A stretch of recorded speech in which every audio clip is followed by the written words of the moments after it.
ئاگرین جاف دەرناج بۆ شەهیدانی 29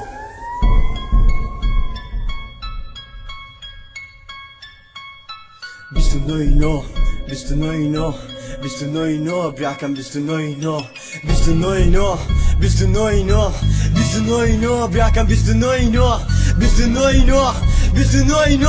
29 براکەم 29 دوێنێ شەو تا دیرەنگ بەیانی کە هاتە گەم دەنگی دایک و برایانی کە هاوارەک کات لە تاو ڕۆڵەی شیرینی کە ڕۆیشت و نەگەڕێەوە بە چاوی لێبینی تا دیرەنگ بەیانی بە بۆنی جلەکانی لە ئامێزیەک یەکە ناف جوانەکانی دڵی دەماوی جەرێک سوتاویە ناوەچیە فرمێزم سات و تاوێ لە درەنگی شەوە هەواڵیان بۆ هات مەرگی کوڕەکەیان لەیان بۆ خەڵات داکی دەماوی بەتی نەگریا نەبوایە تیرۆر ئەی هاوار بریا لە چاوی تیرۆر من بەخەنە نووسم لە دینی تیرۆر من هیچ ناویستم تیرۆرێک شیاخ هەزاران بردن لە ڕێگای ئازادی جەستەیان بردن لە ڕێگای ئازادی جەستەیان بردن 29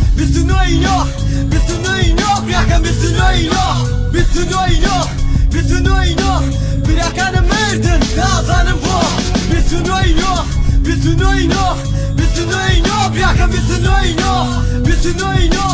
29 براکانم مردن نازانم بۆ 29 ڕۆژە بوتیایە گریام 29 ڕۆژە بوتیایە سوتام 29 ڕۆژە بوتیایە خنکام 29 ڕۆ 29 Today's the day, Howler got hit with 2 bombs. People are living with no sons, no fathers, no moms. Take a look, death is all I see. Try to listen, all I hear is R.I.P.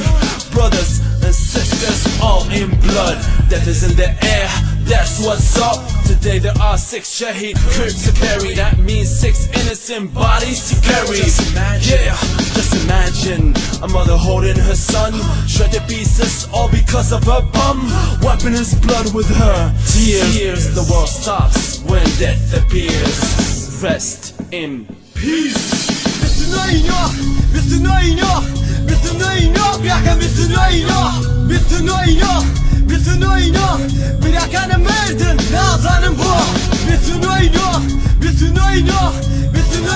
براکەم 29 براکانم مردن نازانم بۆ